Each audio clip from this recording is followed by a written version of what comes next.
Bismillahirrahmanirrahim. Assalamualaikum warahmatullahi wabarakatuh. Salam sejahtera untuk kita semua. Perkenalkan, nama saya Nurdiansa. Saya dosen program studi pendidikan guru sekolah dasar Universitas Pendidikan Indonesia, Kampus Purwakarta. Pada kesempatan ini, saya akan memaparkan salah satu mata kuliah yang saya ampuh, yaitu mata kuliah pembelajaran IPS ISD. Video ini disusun untuk memenuhi salah satu syarat pengajuan sertifikasi dosen periode tahun 2026 yang merupakan bukti dari pernyataan diri dosen dalam unjuk kinerja Tridharma Perguruan Tinggi bidang pengajaran. Berikut ini merupakan deskripsi dari mata kuliah pembelajaran IPS ISD. Mata kuliah pembelajaran IPS ISD merupakan salah satu mata kuliah bidang kajian desain pembelajaran pada program studi PGSD. Mata kuliah ini disampaikan dan diikuti oleh mahasiswa pada semester 4 dengan bobot 4 SKS. Sesuai dengan pedoman penyelenggaraan pendidikan yang dikeluarkan oleh Universitas Pendidikan Indonesia, mata kuliah ini disampaikan dalam 16 kali pertemuan, yaitu 14 kali pertemuan yang dilakukan secara luring maupun daring, dan 2 pertemuan lainnya untuk melaksanakan ujian tengah semester dan ujian akhir semester. Capaian pembelajaran pada mata kuliah ini diturunkan dari CPL yang telah diamanahkan oleh Prodi yang mencakup aspek sikap, pengetahuan, keterampilan umum, dan keterampilan khusus. Adapun CPMK dari pembelajaran IPS ISD meliputi menguasai konsep dan metode keilmuan yang menaungi substansi bidang pembelajaran IPS, memahami hakikat dan konsep-konsep yang mendasari IPS, menguasai tujuan, isi, pengalaman belajar, dan penilaian dalam kurikulum satuan pendidikan tingkat sekolah dasar, menguasai integrasi teknologi, pedagogik, muatan keilmuan dan atau keahlian, serta komunikasi untuk pembelajaran di SD, dan dalam konteks pengembangan keilmuan dan implementasi bidang keahlian. Merancang dan membangun desain aplikasi konsep-konsep IPS yang mengedepankan isu-isu sosial, green behavior, SDGs, inquiry, studi kasus, problem-based learning, resolusi konflik, dan laboratorium virtual. Adapun bahan kajian mata kuliah pembelajaran IPS ISD mencakup hakikat, tujuan, dan landasan pembelajaran IPS, perkembangan kurikulum IPS, dimensi dan struktur pembelajaran IPS, perspektif global dan multikultural dalam pembelajaran IPS, keterampilan proses dalam pembelajaran IPS, pengembangan berpikir kritis, kreatif, dan pemecahan masalah dalam IPS, sains, teknologi, dan masyarakat, pengembangan materi ajar, pendekatan dalam pembelajaran IPS, model, strategi, metode, dan teknik pembelajaran IPS, media, teknologi, dan sumber pembelajaran IPS, rancangan desain pembelajaran IPS, asesmen dalam pembelajaran IPS, dan praktik pembelajaran IPS. Agar capaian pembelajaran yang telah diuraikan sebelumnya dapat tercapai, maka aspek penyampaian materi, diskusi, dan penilaian merupakan 3 hal yang diperhatikan dalam melakukan perkuliahan. Pada aspek penyampaian materi, perkuliahan pembelajaran IPS ISD dilakukan secara tatap muka dan melibatkan aktivitas interaktif secara langsung. Untuk mengoptimalkan perkuliahan sebelum memasuki kelas, mahasiswa harus menyimak atau mempelajari bahan ajar terlebih dahulu melalui LMS, yaitu SPOT. Penggunaan LMS juga sangat memudahkan dalam hal pengumpulan tugas dan pemantauan portofolio mahasiswa.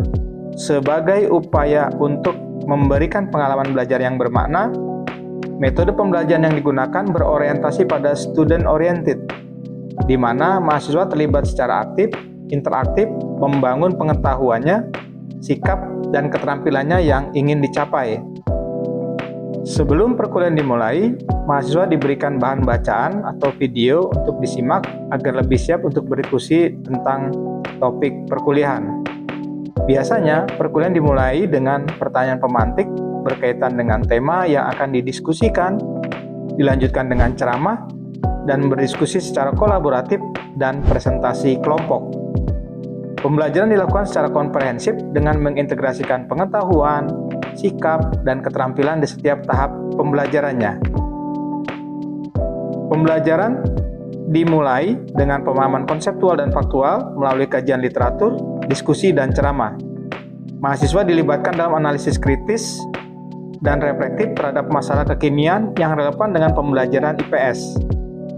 Pembelajaran juga melibatkan praktik langsung melalui studi kasus, simulasi, dan proyek dalam bentuk observasi secara langsung ke sekolah. Diskusi kelompok dan pembelajaran kolaboratif juga dilakukan untuk menghargai keragaman pendapat dan pengembangan kemampuan berkolaborasi. Evaluasi kualitas pembelajaran dan ketercapaian CPMK dilakukan secara formatif dan sumatif. Asesmen dilakukan dengan mengacu pada pedoman penyelenggaraan pendidikan yang berlaku di UPI dan disampaikan kepada mahasiswa di awal perkuliahan. Proporsi penilaian mencakup aktivitas partisipatif mahasiswa 30%, luaran perkuliahan 20%, tugas seperti mind map, self-reflection sebanyak 10%, UTS berupa pengerjaan uraian sebanyak 15%, dan UAS dengan porsi 25%, yaitu pengerjaan soal dalam bentuk esai dan penyelesaian kasus pembelajaran IPS di SD. Seluruh nilai akan ditabulasi dan diinputkan pada sistem nilai online yang disediakan oleh UPI. Mahasiswa dapat melihat nilai tersebut di sistem mereka dan berhak mengajukan perbaikan pada waktu yang telah ditentukan.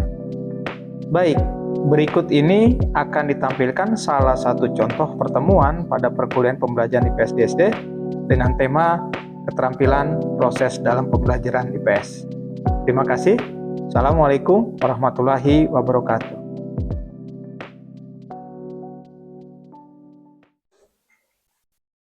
Baik, bismillahirrahmanirrahim. Assalamualaikum warahmatullahi wabarakatuh. Waalaikumsalam warahmatullahi wabarakatuh. Baik, kita bertemu lagi di perkuliahan kita, yaitu pembelajaran IPS di SD. Bahwa perkuliahan kita ini, kompetensinya ini, bagaimana teman-teman bisa menguasai hakikat dari konsep, dasar, dan metode keilmuan yang menaungi bidang IPS. Lalu bagaimana bisa juga teman-teman menguasai teknologi, pedagogik, dan konten keilmuan dalam konteks pembelajaran IPS di SD, serta mengidentifikasi keterampilan proses. Nah, ini akan kita bahas. Pada hari ini kita akan membahas mengenai identifikasi keterampilan proses, di mana nanti teman-teman diminta untuk menjelaskan dan mengidentifikasikan seperti apa sih keterampilan proses dalam pembelajaran IPS. Baik, sebelum mulai pembelajaran kita hari ini, Bapak absen dulu ya. Siapa yang tidak hadir? Atta? Hadir, Pak. Nabil? Ini dia pengertiannya. Ya. Pengertian daripada keterampilan proses ini adalah keterampilan proses merupakan metode pembelajaran yang fokus pada cara siswa untuk mendapatkan pengetahuan, bukan hanya mengingat hasil akhirnya. Jadi yang dilihat ini adalah bagaimana teman-teman bisa menggali informasi, lalu kemudian menyimpulkan, mendefinisikan, ya, dari apa yang nanti teman-teman akan gali, informasi apa yang akan teman-teman cari daripada video nanti yang akan Bapak berikan ya. Kemudian yang berikutnya tujuan. Apa sih yang menjadi tujuan daripada keterampilan proses dalam pembelajaran IPS ini? Di sini menurut pendapat Sofyan bahwa tujuan belajar dalam keterampilan proses ini adalah bagaimana bisa menerapkan keterampilan proses ini ya pada pengalaman belajar yang berarti dan meningkatkan kemampuan sosial di antara teman-teman. Jadi nanti tujuannya adalah sehingga teman-teman mampu mengembangkan sikap toleransi dan kolaborasi kerjasama. Ya, bagaimana teman-teman bisa mampu untuk bekerja sama di dalam menyelesaikan sebuah persoalan, dalam prosesnya menyelesaikan persoalan tersebut merupakan bagian daripada keterampilan proses. Begitu. Ya. Ketika kita belajar keterampilan proses, yang menjadi manfaatnya adalah bagaimana nanti teman-teman ya bisa melihat bahwa mendapatkan pengetahuan ya, pengetahuan dari guru, tapi juga bisa melakukan proses pembelajaran itu secara aktif. Jadi kan sekarang pembelajaran berproses pada student center ya, sehingga pembelajaran secara aktif di dalam membangun pengetahuannya sendiri. Konstruktivisme bermakna ya. Kalau kita mengalami secara sendiri kan kita tahu sekali gitu apa yang menjadi makna proses pembelajaran tersebut ya. Ini dia. Sehingga mampu memberikan keuntungan yang signifikan, meningkatkan kreativitas dalam menyelesaikan masalah, menumbuhkan kemandirian dalam belajar, serta membentuk sikap ilmiah yang kritis, cermat, dan objektif. Jadi ketika teman-teman menjalankan pembelajaran dengan menerapkan keterampilan proses tersebut, ini kira-kira yang akan diberikan, manfaat yang diberikan pada siswanya, begitu.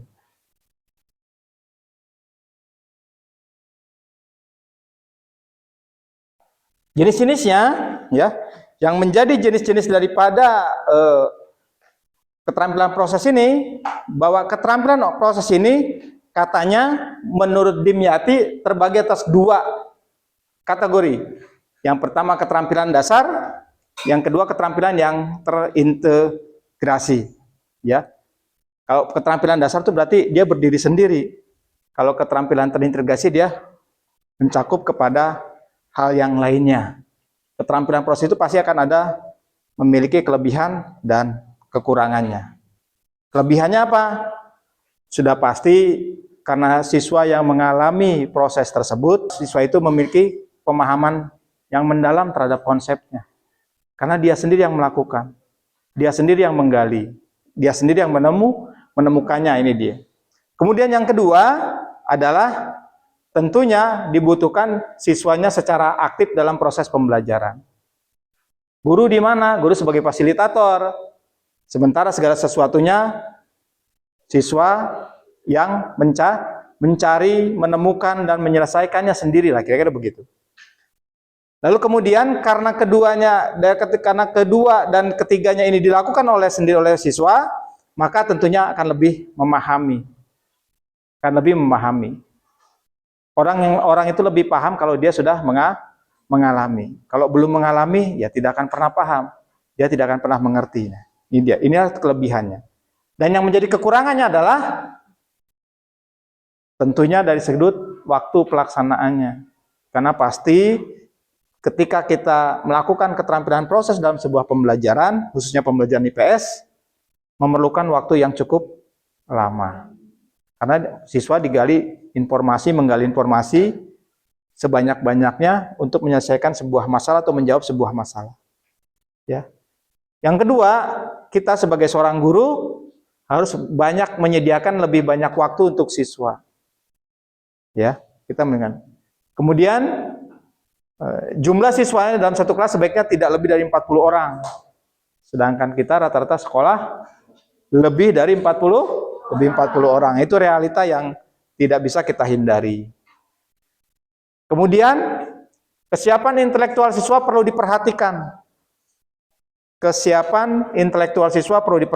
Tapi yang menjadi hambatannya adalah bahwa kesiapan intelektual setiap siswa itu pasti akan berbeda, tergantung daripada karakter anaknya.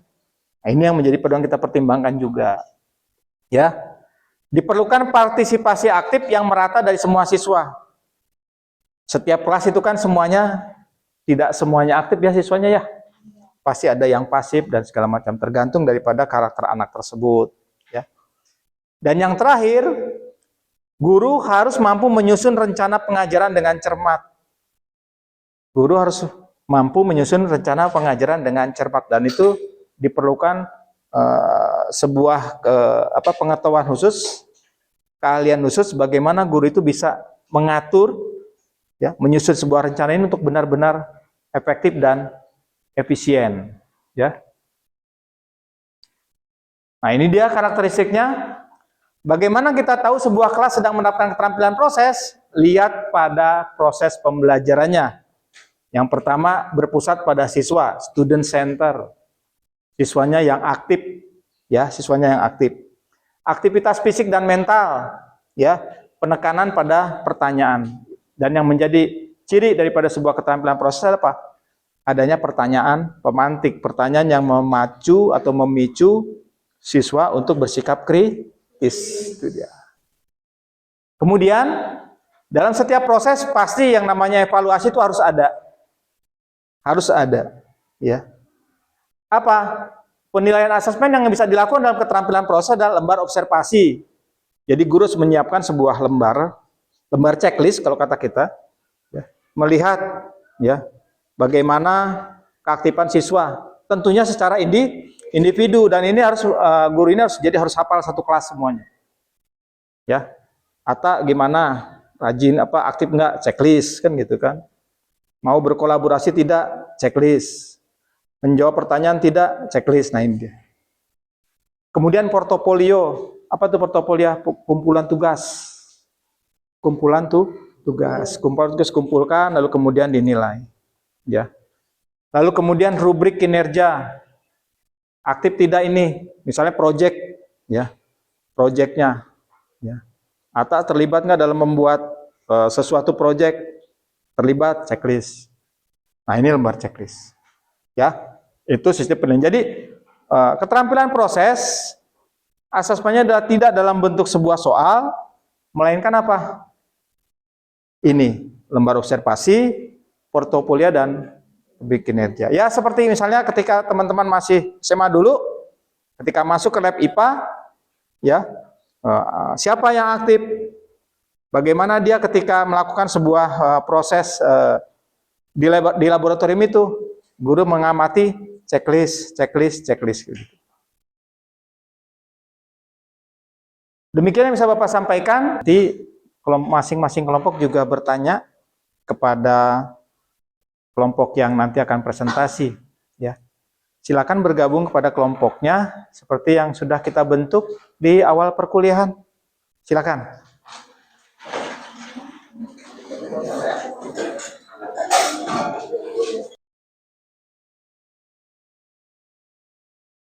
Beragam kebudayaan khas setiap provinsi. Ini, silakan. Indonesia adalah negara kepulauan.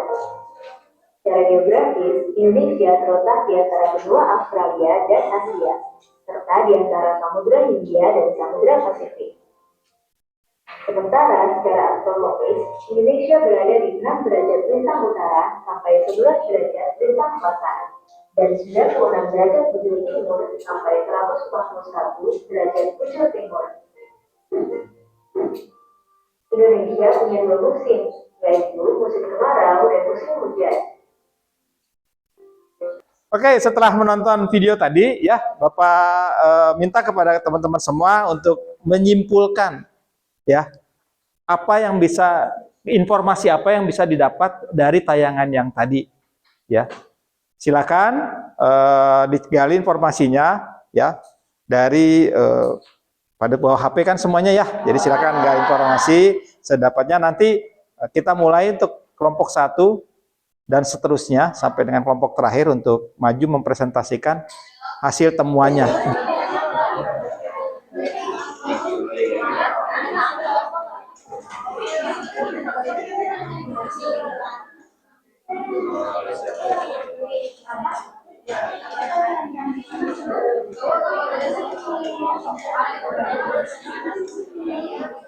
Oke, cukup ya berdiskusinya, penggalian informasinya. Silakan untuk kelompok 1 untuk presentasikan apa hasil temuannya. Silakan.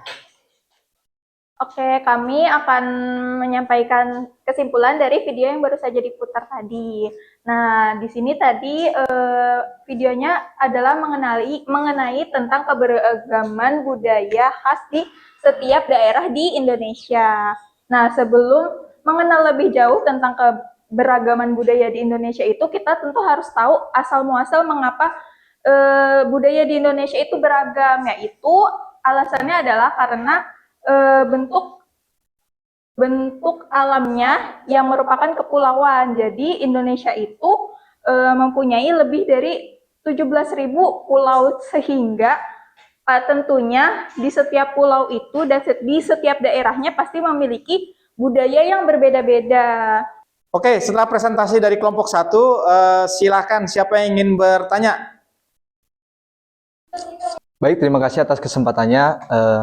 Sebelumnya saya apresiasi dulu gitu kepada kelompok pertama telah memaparkan hasil diskusinya. Terima kasih gitu. Yang ingin saya tanyakan adalah tadi kan sudah disebutkan gitu ya dalam diskusi kelompok 1 bahwasanya Indonesia ini adalah negara majemuk yang mana terdiri dari banyak suku adat dari daerah masing-masing. Nah, yang ingin saya tanyakan yaitu, tapi sebelum saya tanyakan, kita tuh sering menemukan seseorang yang seringkali menganggap suku ini tuh berbeda gitu. Nah, yang jadi pertanyaannya adalah bagaimana sih peran kita sebagai mahasiswa gitu dalam menyikapi individu yang seperti itu. Terima kasih. Baik, terima kasih kepada Atta atas pertanyaannya yang sangat menarik sekali. Pertanyaannya, bagaimana kita sebagai mahasiswa untuk menghadapi sikap diskriminasi terhadap keberagaman di Indonesia. Nah, kita sebagai mahasiswa atau agent of change itu seharusnya menyadari dan sadar bahwa kita itu hidup di Indonesia sebagai negara kepulauan, negara majemuk yang pastinya banyak sekali keberagaman. Nah, kita juga pasti di lingkungan kampus ini tidak hanya satu pulau saja, bahkan ada yang berbeda pulau, berbeda suku, berbeda budaya. Nah, harusnya dengan lingkungannya sehari-hari itu dia menyadari bahwa tidak seharusnya bersikap diskriminasi terhadap negara Indonesia gitu ya, apalagi terhadap temannya sendiri.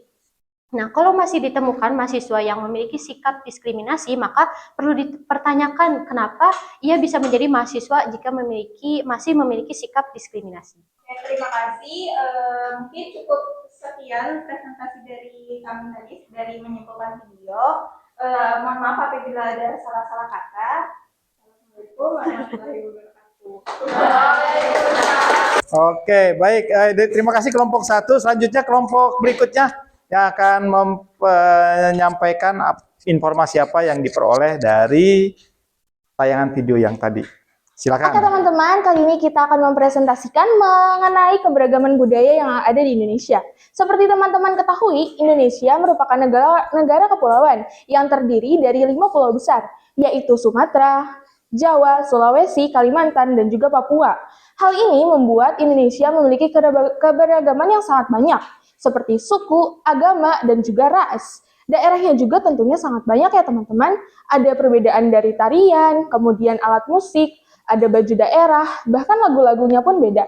Perbedaan ini bukan berarti kita semua tuh harus mendiskriminasi, tetapi kita harus menghormati, karena bahasa Indonesia merupakan bahasa persatuan seperti yang ada pada Pita Garuda, yaitu Bhinneka Tunggal Ika, di mana berbeda-beda tetapi tetap satu jua. Oke, baik sekali presentasi dari kelompok 2, informasi yang sudah diperoleh. Silakan bagi kelompok lain yang ingin bertanya, silakan. Oke, silakan kepada Teh Naila Suraya. Oke, sebelumnya terima kasih atas kesempatannya. Izin bertanya, tadi kan sudah dijelaskan ya bahwa kita tuh banyak banget keberagaman budaya dari misalkan dari tarian dan juga suku-sukunya gitu. Cuman kalau buat tarian kan banyak banget gitu. Kenapa tarian ataupun makanan suku gitu banyak yang sama, ada beberapa yang sama dengan negara lain. Mungkin cukup sekian pertanyaan. Terima kasih. Oke, terima kasih pertanyaan dari Naila. Silakan kelompok 2 untuk menyampaikan. Baik, terima kasih Teh Naila Suraya sudah bertanya. Mungkin dari aku izin menjawab gitu ya. Kenapa banyak persamaan? Karena wilayah Asia Tenggara itu sejak dahulu memang sudah ada karena banyak perdagangan, migrasi, dan pertukaran yang lainnya. Jadi sehingga banyak terjadi kemiripan dalam aspek bahasa, budaya, dan seni maupun tradisi gitu. Mungkin cukup Teh.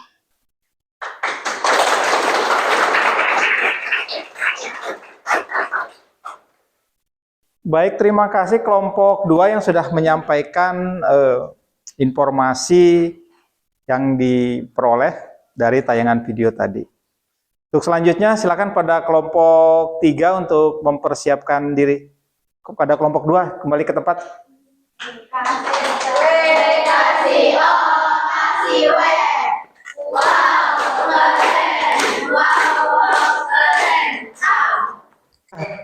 Terima kasih untuk kelompok terakhir yang sudah menyampaikan hasil temuannya berdasarkan video yang sudah Bapak tayangkan. Di akhir ini Bapak akan menyimpulkan materi yang sudah Bapak sampaikan tadi mengenai keterampilan proses dalam pembelajaran IPS di SD. Ya, ini dia. Kesimpulannya adalah pembelajaran IPS harus bertransformasi dari sekedar transfer ilmu pengetahuan menuju pengembangan berpikir kritis dan metodis. Dengan ini, siswa dapat mendapatkan efek lebih memahami dan mengerti materi yang telah dipelajari dan tidak hanya sekedar tahu.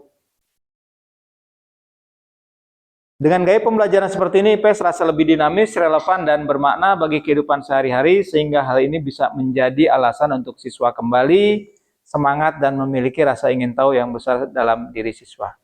Demikian kesimpulan pada pertemuan kita di hari ini, materi keterampilan proses dalam pembelajaran IPS di SD. Sampai di sini dulu pertemuan kita, perkuliahan kita di hari ini, di materi ini. Jangan lupa untuk teman-teman mencari literatur atau mendalami literatur dari yang sudah ada di spot itu ya. Silakan dibaca untuk dipersiapkan nanti pada pertemuan ke depan, pada pertemuan esok, ya, pertemuan minggu depannya. Ya, itu saja. Terima kasih. Jangan lupa untuk jaga kesehatan dan semoga sukses bagi kita semua. Terima kasih. Terima kasih. Assalamualaikum warahmatullahi wabarakatuh. Waalaikumsalam warahmatullahi wabarakatuh. Terima kasih Bapak. Doakan kami sukses.